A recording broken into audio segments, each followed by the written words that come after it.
What's up, teammates? Today, I want to have a short conversation about apologies and excuses and our reflexive actions related to them. So, someone once told me a long time ago about excuses, a quote kind of stuck with me, and it's that the excuse is for the person giving the excuse, not the person they're giving it to.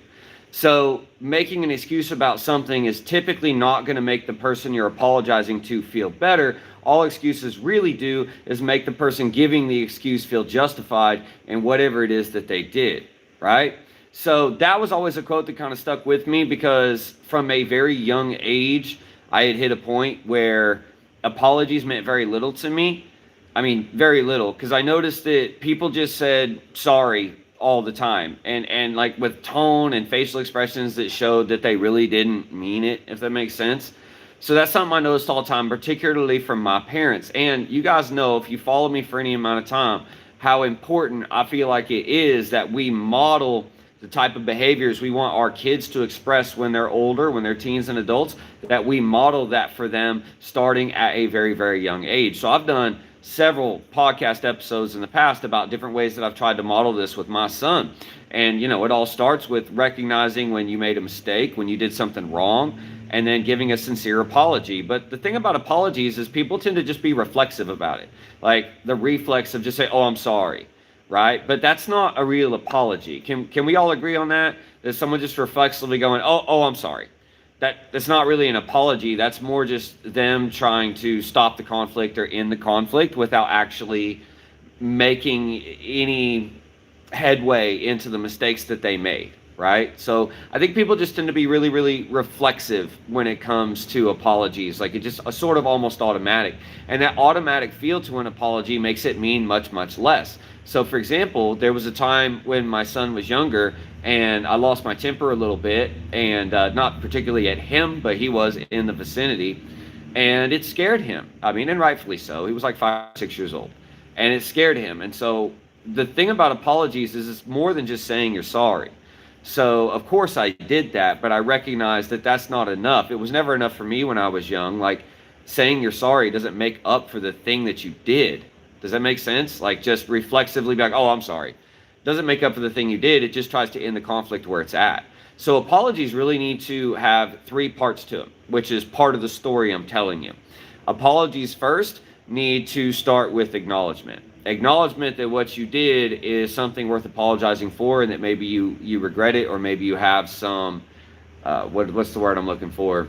That you're taking responsibility for whatever it is that you've done. So when it comes to my story, after I'd lost my temper, the first thing I did was acknowledge it. The first thing I did was sit down with my son and say, hey, buddy, I did not act right there. I didn't do the right thing. I jumped to conclusions. I made a mistake, and I lost my temper, and that was not right of me. So do you see how that establishes the concept of acknowledgement when we're talking about apologies?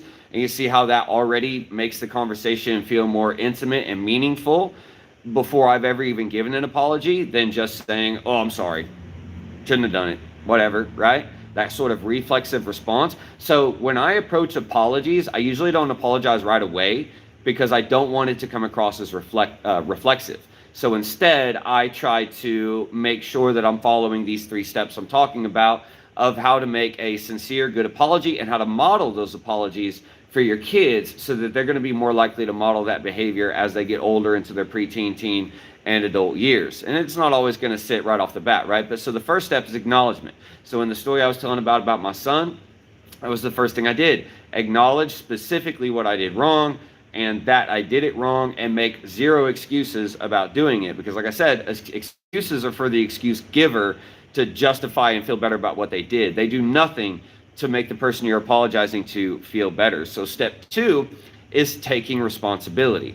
So I acknowledge that I did wrong. So the next step in my story is about taking responsibility. So that's where I say something like, yes, I was responsible for that, and I made a bad decision, and I messed up. So what I'm going to do, because I wronged you, is like, we're in martial arts. So what I did is I said, you get to keep my black belt. You get to hold on to my belt as if I lose my rank for as long as it takes until I've earned your trust again and until you feel safe around me again. And I've done this with other students too.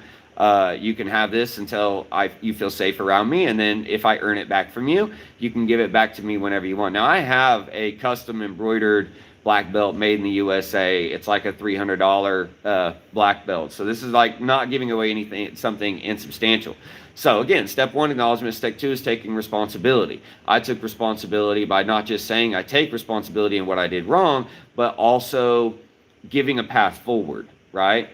So I gave this path forward of, or asked for this path forward, I should say. I asked for this path forward of, take this and let me have a chance to make it up to you, right? Then the third part of the apology, and probably the most important, is to actually change the behavior, is to actually attempt to do better as we go. What's up, young bird? Good to see you. Yeah, so the third part of the apology is to actually make changes to our behavior, changes to what we're doing, so that we can actually make it up to them. Now, you might notice that nowhere in those 3 steps of apologizing does it say to say you're sorry. And the reason I do it that way is because we have become so reflexive about saying I'm sorry that it has lost all meaning to a lot of people. The phrase I'm sorry has lost a lot of meaning. And if I am going to use a phrase like that, I try to say something like I apologize. But that's all part of acknowledgement. You don't just say I apologize. You might say something, and I never start with that, because let me give you an example. If I say, well, I'm sorry for losing my temper. Kind of sounds like I'm defending losing my temper, and I'm just frustrated at you, right? That I'm just frustrated because you were upset by my temper. But if I change that and I say, man, I lost my temper, I shouldn't have done that, my apologies, or I'm sorry. Now, do you see how putting that at the end changed the tone of it? So now it sounds more organic, sounds more realistic, it sounds more from the heart, a little bit more intimate. See what I'm saying? So, let me know your thoughts in the comments. I always like to have conversations with y'all about this. I see Young Bird watching on YouTube. Glad to have you, right? And that's what we're talking about today. We're talking about not just apologies, but how to model proper apologies with your kids so that they'll be more likely to model that behavior back in the future. And we talk about this in my kids' classes all the time, as saying sorry is not enough. You also need to take responsibility, state specifically what you did wrong, and then give a plan to change that behavior moving forward and make it up to the person that you would be apologizing to or wronged. That's what a full apology is, right? And I've always tried my best, and I've always made mistakes too, but I've always tried my best to model this concept of apologizing with my son. And he's old enough now that he recognizes that if someone just says, well, I'm sorry for eating your food, that it comes across as disingenuous and that it doesn't really help heal the relationship. Instead, it just sounds like I'm only saying I'm sorry to end a conflict, but my tone says that I'm accusing you of starting the conflict, even though I was the one that did the thing wrong. So we were reflexive, like, well, I'm sorry for whatever, it comes across sarcastic. So if we want our kids to be able to apologize when they do something wrong appropriately, because our kids are going to do wrong stuff. They're going to wrong people. It's going to happen. We do it too, right? So the way to get that going is to show them this 3-step process. First, acknowledge exactly what you did wrong, right? And make no excuses. Make no excuses. Try not to give any justification. I'm not saying don't give context around it, right? You can give context like, I lost my temper. I shouldn't have done that. I saw this thing going on, and it's not right that I lost my temper. It just kind of got to me. And so I'm not making an excuse. I'm just providing context. Does that make sense? And then the second one is taking responsibility. So I take responsibility for what I did. That is my responsibility. I am going to make it up to you. Here's how I'm going to make it up to you. And then the third step is actually making up, is the change. So I think in the story I gave you where I lost my temper and my son was nearby and it scared him, I started off, like I said, with acknowledging that I shouldn't have done that, acknowledging that I made a mistake. Then I offered to make it up to him, but also asked for a pathway to redemption, right? By giving him something that meant a lot to me and telling him I would earn it back from him. And then across the next several weeks, it was all about changing that behavior and catching myself right before I started to get frustrated or lose my temper. Now, this also works the other way around. So let's say, for example, your kid has done something wrong, right? And you are mad about it. right? And you want to get onto them and all that. And of course, you should let them know what they did wrong, but you can kind of follow the same 3-step process, right? Step one, acknowledgement. Buddy, you really shouldn't do things like this thing that you did. Can you understand how this can be hurtful to me or to whoever else was involved? I mean, how would you feel if this was something that I had done, or something like that? So that's acknowledgement. That's me and you now trying to acknowledge what it is that we have issue with, where our conflict resides, right? Step two, taking responsibility. So this is where you go, hey man, I know you did this. I just need you to admit to it, because I want to still be able to trust you. I want the honesty to still be there. And then the most important part of this taking responsibility part is offering a pathway to redemption. Because if a kid just thinks they're going to get punished, period, and they're going to get yelled at or whatever it is, they're not going to want to take that responsibility. So what I do is I'll try to get them to acknowledge they did something wrong. Then when it comes to the taking responsibility, I will give them a pathway to make it up to me. Like, look, man, this thing you did was wrong. It really hurt me. It really bothered me. But if you're willing to take responsibility, if you're willing to admit that it might not have been the right thing to do, then how about we do this? If you unload the dishwasher for me 3 times this week, then I'll let it go and we'll be good. I just need to trust that you'll do what I say. I need to be able to trust you, in the household. And this is a way of earning back my trust. So when your child messes up, acknowledgement, but give them a pathway to redemption. Let them know something specific that they can do to make it up to you so that they will end up avoiding being in trouble. Now, then, of course, if that doesn't happen, then consequences, right? Consequences for those actions. But always try to give a pathway to redemption before you hit the consequences phase, right? Which is where you follow through with your boundary. I mean, if you guys follow me long enough, when you're working with kids, we also want to model setting boundaries. And one of those things is clearly outlining the rules, right? And clearly outlining the consequences to breaking those rules before the rules are broken. Don't wait till the rules are broken to outline the consequences. Outline the consequences before the rules are broken, right? But before we get to consequences when your kid messes up, first, acknowledge to them that you feel that they've done something wrong. Second, offer them a path to redemption without ever ending up in trouble. Look, this broke my trust in you, and so I need you to do X for a week so that you can prove to me that I can trust you, and then we'll just move on from this. And then if that doesn't happen, then we move on to the consequences. So you see how this apology concept can work on both sides, right?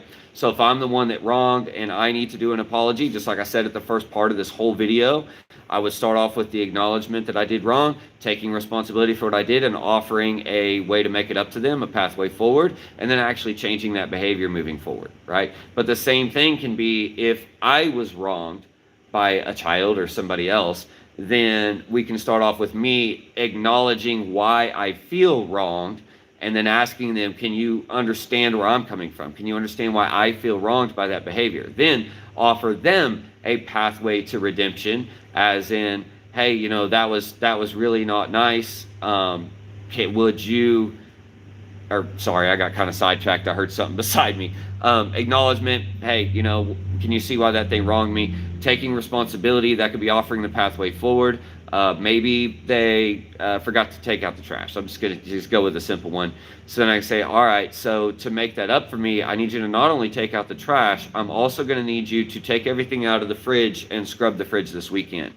That, in my mind, will let me trust in you and your ability to handle your responsibilities again. And if you do that, then we're good. We'll put this behind us. No problem. I won't keep bringing it up. It won't be an issue anymore. And then, of course, if that doesn't happen, then we move on to the consequences of the action, whatever consequence you gave when you first established the rule, as in, hey, if you don't do this, that you don't get to do this, or if you don't do this, then I'm not going to spend much time playing with you, or if you, right, like there's so many examples that I'm kind of having trouble picking an example out of the crowd to use, but I hope you guys can understand what I'm talking about. And I've also already touched in this podcast, and I've done it specifically as a topic in others, about respecting boundaries and setting boundaries, right? So anytime you want your kids to behave in a certain way, step one is modeling that behavior. So if you want them to earn your trust back from you when they wrong you, then you have to acknowledge that and model that behavior when you've wronged them, while also giving them a pathway to redemption, just like you would hope someone would give you if you wronged somebody and felt bad about it. Now, respecting and setting boundaries, that's I like getting into the topic about respect, because respect is one of those iffy ones. I actually had a big debate earlier this week about discipline, because dictionaries always give multiple definitions to words, and even dictionaries will tell you that they do not strive to be the resource that sets what words mean, but instead they strive to be a resource that explains all the different ways society uses a word. Does that make sense? So respect is one of those funny ones that has a lot of sort of interplay between its definitions. So when I'm talking about respecting boundaries, what I'm talking about is paying special attention to those boundaries and not crossing those lines. We say the same thing we're doing respecting class. We always say, you don't have to like something to respect it. But for example, if you're going to cross the road, you got to look for cars both ways, right? Because you respect the fact that a car could do some real damage to you. You pay special attention to the danger in the situation. And that is also a way that we use the term respect. So that's how I'm using it here when referencing boundaries. So when you're setting boundaries, remember, it's always about letting them know where the line in the sand is, and letting them know the consequences if they cross that line in the sand. So when you're setting household rules for your kids, it's just like setting boundaries. You set the rule, and then you provide the consequences for that rule. Now, if this is a first-time offense and you never even thought to set that rule, then I think a lecture could do it, right? Instead of punishing your kid, depending on how bad it is, I think a lecture would be just fine. Give them a little lecture, be like, okay, well, we never established this as a rule, so I understand why you messed up, but we're establishing it as a rule now. And if this goes forward in the future, X is going to be the consequence to breaking said rule, if that makes sense. So setting boundaries and setting rules is almost the same thing, but you have to make sure you don't just tell them what's expected, but you also tell them what will happen if they move away from what is expected. And then, like I say, apologies, this whole concept comes down to those boundaries, right? And we have to, so if we want our kids to respect our rules and our boundaries, we also have to respect theirs within reason. So for example, I know that as kids get older and older, they start craving a little bit more autonomy. They crave a little bit more independence and things like that. And of course, you as a parent, you can only do so much in those things within reason, but it's important to kind of help them through that and help them foster that. So sometimes your kid might reach a certain age and they might give you some type of boundary. For example, I know my son at a pretty young age set a boundary around tickling and sat us down and was like, I don't want to be tickled. I don't like to be tickled. I don't want this to happen to me anymore. I was like, okay, well now if we want him to respect our boundaries and rules, then we need to respect that boundary. That is a reasonable boundary for a 5, 6, 7-year-old kid to set. And then we can respect that boundary moving forward, right? And kids don't know how to set a boundary in terms of giving a consequence in the way that adults do. But if they ask, something reasonable like that, it's important that we respect that boundary. That way, they're more likely to respect our boundaries when we set rules in the future, right? And then again, anything you want your kids to act like as they're teens, adults, otherwise, you've got to model that behavior with them when they're young as much as humanly possible. So I'm just going to end with one more quick recap. Don't reflexively apologize, because people will roll their eyes. Well, I'm sorry for whatever. Or I'm sorry, just the simple I'm sorry. I know every time I hear something like that, I just want to roll my eyes. Like it annoys the crap out of me, because all that really means these days, and the way most people use it in society, it doesn't really mean an apology. It just means I'm sorry you got upset at me. And it's not really an apology. It's not really taking responsibility. It's not really an admission of what they've done. It's simply I'm sorry you got your feelings hurt. And that escalates and causes conflict, which is why simply saying I'm sorry is one way that often can escalate a situation. So when you actually want to model apologies to your kids, or you want them to know how to apologize correctly or intimately or in a meaningful way, then follow this 3-step system. Acknowledgement, taking responsibility and give them a path to succeed or path to redemption, and then change the behavior. But that means you have to do the same thing, right? That if you mess up, let's say you raised your voice and then later realized that the thing you were raising your voice about didn't even happen, or that you misunderstood the situation, because that happens. Parents, come on, we sometimes we get onto our kids and then don't give them really a chance to explain, and then an hour later they kind of like, well, this is what happened, and then you realize, oh, I didn't have context on the situation, and I messed up. I probably shouldn't have raised my voice about that, or whatever it is, right? So the first thing you have to do is acknowledge that you shouldn't have done what you did, right? I should not have raised my voice, and for that I do apologize. So never say, I'm sorry, I shouldn't have raised my, I'm sorry, I shouldn't have raised my voice, versus, I really shouldn't have raised my voice, I apologize. Do you see how those two completely sound differently tone-wise, right? One sounds almost sarcastic, defensive, and sort of puts a wall up. The second one sounds a little bit more intimate and like we're having a conversation about it and things like that. So then that's the acknowledgement. Then take responsibility. I shouldn't have done X. I shouldn't have raised my voice, whatever it is. And can I have a path to redemption? What if I promise not to raise my voice at you for a whole week, and if I do, I owe you ice cream? Look, you can get creative with that part. Like, you can get really creative with that. With me, like I said in my story, I gave my black belt, my expensive one, to my son and told him I'd earn it back from him. Heck, I've done the same thing with like a PlayStation controller. Like, here, I'm going to give you my favorite PlayStation controller. When you think I've earned it back, you let me know. And what do I need to earn it back? Oh, you just, want me to give you hugs and stay calm and whatever? Okay, I can do that, right? And then follow that path to redemption and actually change the situation. That's the 3 steps to apologizing. So give it a try. Maybe it changes the conflicts you're having in your life with a spouse or a significant other or a child or a boss or a coworker. Give it a shot. Try being more, I don't want to use the term intimate again, but try being more meaningful with the way that you apologize, and it will fix many relationships in your life. So until I see you guys again, be the best teammates you can be, and be the best at being you.